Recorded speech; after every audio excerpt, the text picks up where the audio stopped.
What's up my loves, my name is Paige, this is Pages with Paige, and today I'm going to be doing the I Hate Spring book tag.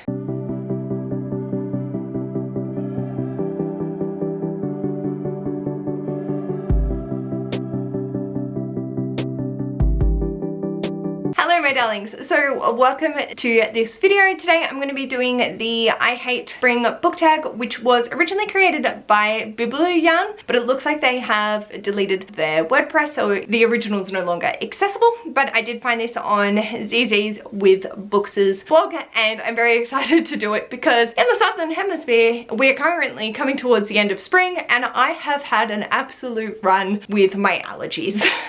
And so I am very much in the camp of hating spring this year because, oh my god, it just hurt my soul. I am so glad for it to almost be over. Today, however, is super wintry and it's a lovely feeling. I'm gonna dive into the tag. It should be a very quick video. There are only 5 questions. Normally, I'm not about making negative. I'm not going to do that any TBR book tag. I don't talk too negatively about a lot of things. There are my key highlights that everyone knows and loves from my channel that I despise, but I try not focus on the negatives. And these are just really interesting questions. So the first one is Time Tantrum, and that's to name a book, either a standalone or from a series, that had large time lapses that frustrated you greatly. So for me, I don't actually notice too much when a book has time lapses. I think the one that got me a little bit stuck most recently was Last Hotel by Emily St. John Mandel, but the one that had the biggest impact on my reading experience was The Vanishing Half by Britt Bennett. I still really liked the novel, but the exploration of characters throughout time I got very lost with, and I didn't find that it flowed nicely for me as a reader. I'm also aware that the way that I consume books is definitely not assisting in that method, so it's not usually a book fault, it's more of me and zoning out and not paying attention to the dates, so then I get lost. But I felt that this just didn't hit the right mark for me, and so we progressed through quite a bit of time and I didn't feel like I really got to know the characters. But so many people love it. The next is Bugs, BEGONE. Name an insect or creepy, crawly scented novel that you've been interested in reading but feel too grossed out to give it a proper shot. For me, I think this will be a common one for a lot of people, but it's The Metamorphosis by Franz Kafka. I am very curious about this, but I don't like the idea of reading about bugs. It is not something I enjoy doing. So unless it's in James and the Giant Peach, it interests me, but I'm just like, nah. I think I was traumatized by Men in Black as a kid. That movie just, not okay. And so that is the visual image that I have whenever I hear about people turning into bugs, and it's just, it's not a good time. So I've held off on reading this, but I do think it would be a really interesting read. I don't do the bugs at the best of times anyway. Next one is Tax Trouble. Name a special limited edition, deluxe edition of a book you own that you felt was not worth the monetary investment. If you don't have one, feel free to do the flip side and name an edition of a book that you own that you feel is worth every single penny.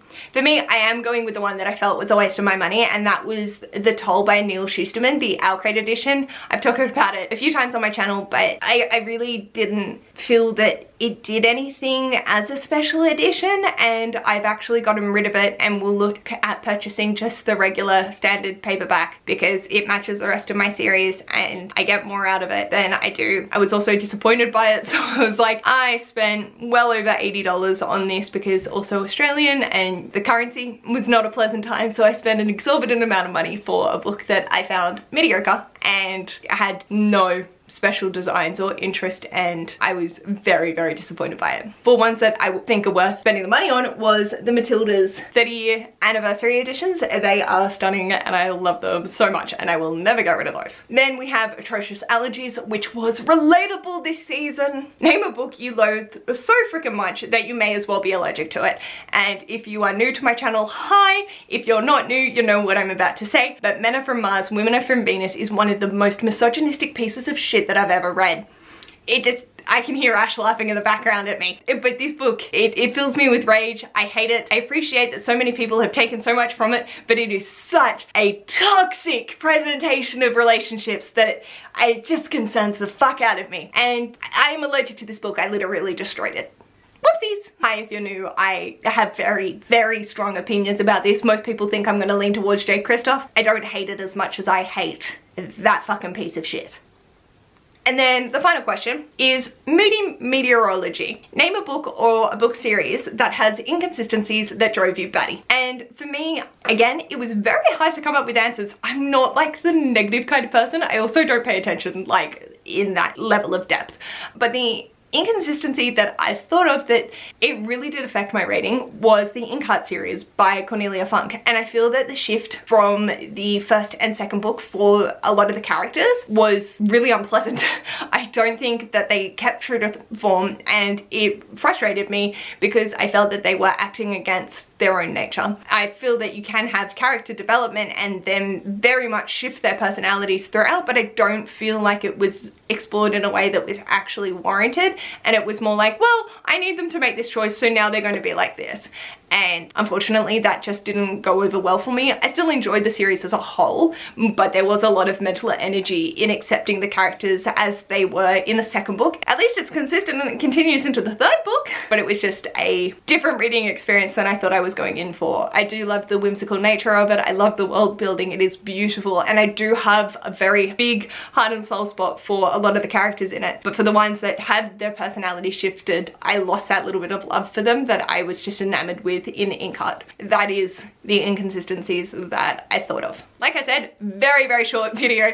I just wanted to be able to put something out and like, hello, it's spring where I am, and I had a fucking miserable time with allergies because I'm allergic to being alive. Let me know in the comments any of your answers to these. I think that it's a very interesting questions, and trying to think of them in, it really got me thinking. This was not an easy tag to answer, and I think because I don't focus on a lot of negatives in books, it made it hard for me to see, oh, what frustrated me with time lapse, what frustrated me with inconsistencies. I don't know, what have I got? So it definitely took a while for me to come up with my answers, but I'm happy with the ones that I've chosen, and I'd be really curious to hear yours down below. And if you like this video, feel free to give it a big thumbs up, and if you'd like to see more of this mess, feel free to subscribe. I'll hopefully see you in my next video.